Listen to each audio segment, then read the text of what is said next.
Hey everyone, welcome back to some more Warframe. So in this episode we have a new weapon introduction to do, a primary weapon this time. This is the Tonkor. It's a grenade launcher, so this should be pretty awesome. It's going to be the second one along with the Penta. The Penta is actually a really fun weapon, so I assume this one's going to be as well, although I have not used it yet. This is actually going to be my very first game ever using it. It's the gameplay first impressions. So if we look over here, it deals primarily blast damage with some puncture, so it's going to be best against the Grenadier, of course. And has a semi-auto trigger, 10% status chance. Of course, it's alarming. And critical chance is pretty high, so we could definitely bump that up a lot. And that's about it for that. We'll look at the polarity icons later, but let's just get right into this mission. Now, be sure to leave a like as always. Remember, every like does help me out a lot. Also, hit subscribe to join Sneaky Nation, so you never have to miss any more videos ever again in the future. And I do hope you enjoy. Let's go to... Let's not do a really low level mission this time. Something a little bit higher. Ideally, I'd like to do a capture mission, but we could always do an exterminate, so let's go to Pantheon again. Alright, everybody. This will be Pantheon. It's an exterminate against the Grenadier. Their levels range from 5 to 7. Here we go.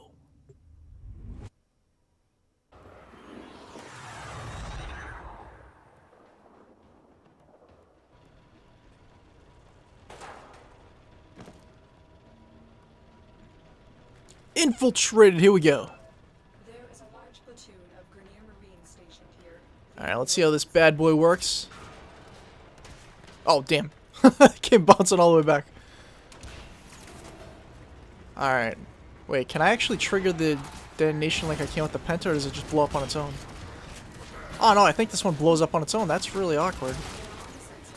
Oh, it might actually blow up on impact if I can hit somebody with it, too. Yeah, that's what it is. Okay, so it blows up on impact. That's awesome. Or it'll just blow up if it misses completely later. Not too shabby.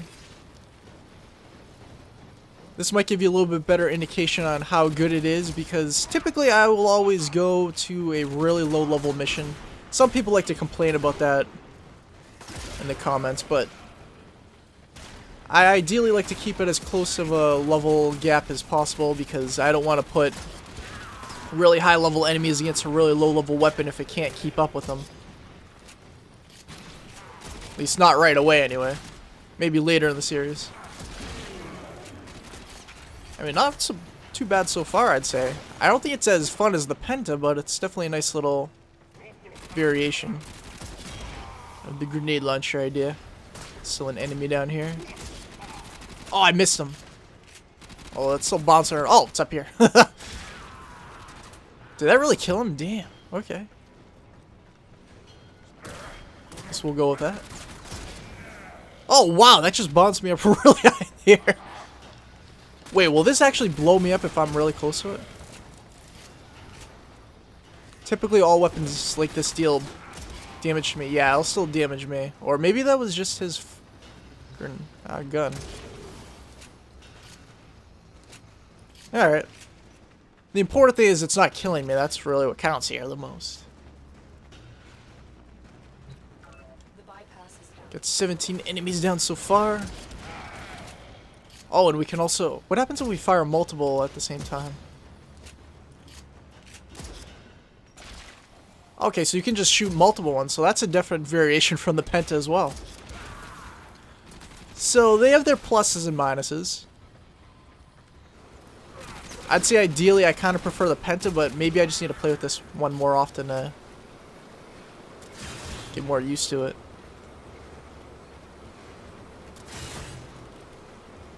This is the type of weapon that definitely makes the game more fun, though, because you know how most weapons have standard, like you have your standard rifles, they all pretty much fire the same. They have all these shotguns, they're all pretty much the same. But the grenade launchers, those are pretty fun. They just mix up the gameplay a lot. They kind of are a standard weapon in this type of game, but not exactly. Oh, damn it, I keep hitting the corner of the damn frame. Okay, there we go. Damn door frame.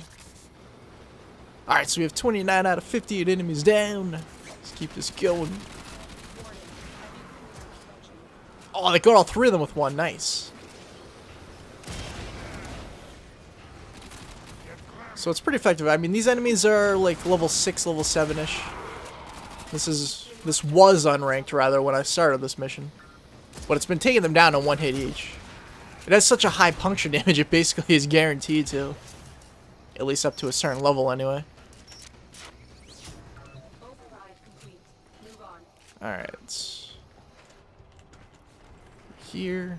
And this will just fly right through that. Even though it bounces back, it still takes it out. Oh man, I love this. I really wanted to try this out like a survival mission where there's just enemies everywhere. I'm kind of curious how good it would be against like a bombard or something. Oh, wait, speaking of which, here we go. Alright, let's try this out. Oh, I missed. Ah, damn.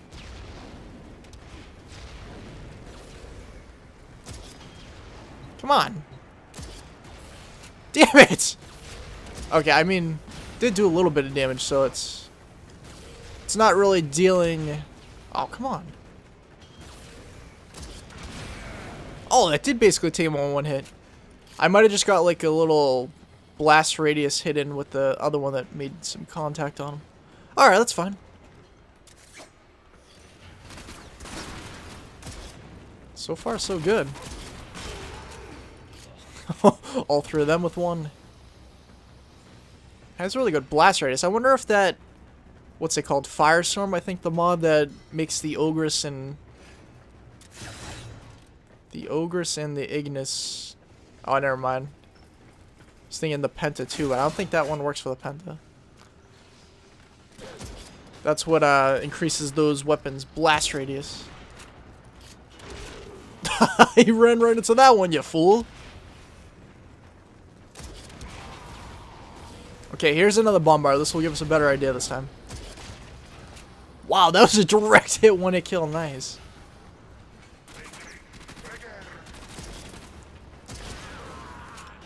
This weapon must just be really overpowered even for enemies of this level. Definitely looking forward to level 30 on this one. This one I already get the feeling that's going to be fun to use in the long term. I can even potentially see this being effective in the some higher level void missions. I don't know how high, maybe not T4, but potentially T3. Really like to see how it is against the infestation though. You'd run into an Orokin Derelect defense mission or something. What the hell? That was weird. Okay. Never seen that before. Usually every time you swipe and take out the fan, it just completely wipes it out. Alright, anyways, that'll about do for this. Let's head to the extraction.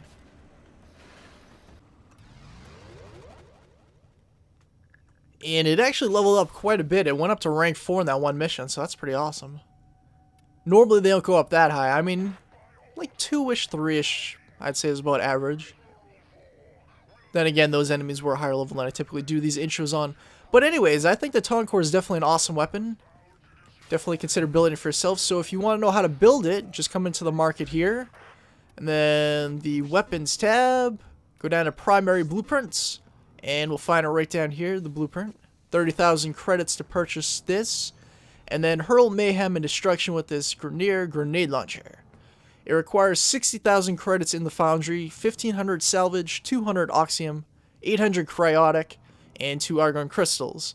So salvage, that's very easy to get on Jupiter, especially considering how low level those enemies are. Oxium, you can find those on any Corpus mission. Just take down those Oxium Ospreys before they detonate, self-destruct on you. Cryotic, that comes from the excavation missions. And argon crystals, you can find those in void missions, especially survival, because so many enemies come that they're bound to drop more often. And that'll about do for that. So let's head over now to the arsenal and check out what polarity icons it may have on it by default already. One final look at this. And nothing, unfortunately. That is really a shame. I mean, we can always change it later with some formulas ourselves. And you know what? Before we leave... Oh, you can't even change the color of this? Or is it just that there's no color on it? Oh, okay, we can. See, I haven't typically done this in these intro episodes, but I'm going to try to start doing it more often. We need to give it our own color scheme. Operator, did you hear that? It said... Cosmic background radiation is a riot! No, it's hilarious, Ortis. Hilarious. Let's make it a little bit blue. Operator could be more attractive. Wrong again, Ortis. Okay, that's a different shade of blue. We don't want to make it completely the same shade. And then, let's see. What is it? Okay, that's changing like the stock here. Okay. Let's put that one there. And then for energy, guess we can make it that color. Alright, so we're going to make that blue for now. So next time you see it, it's going to be all blue in the mission. Although it doesn't really make much of a difference. It still is nice to change up the color, give it a more unique look.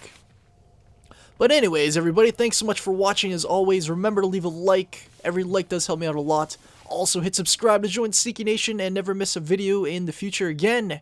And I will see you next time.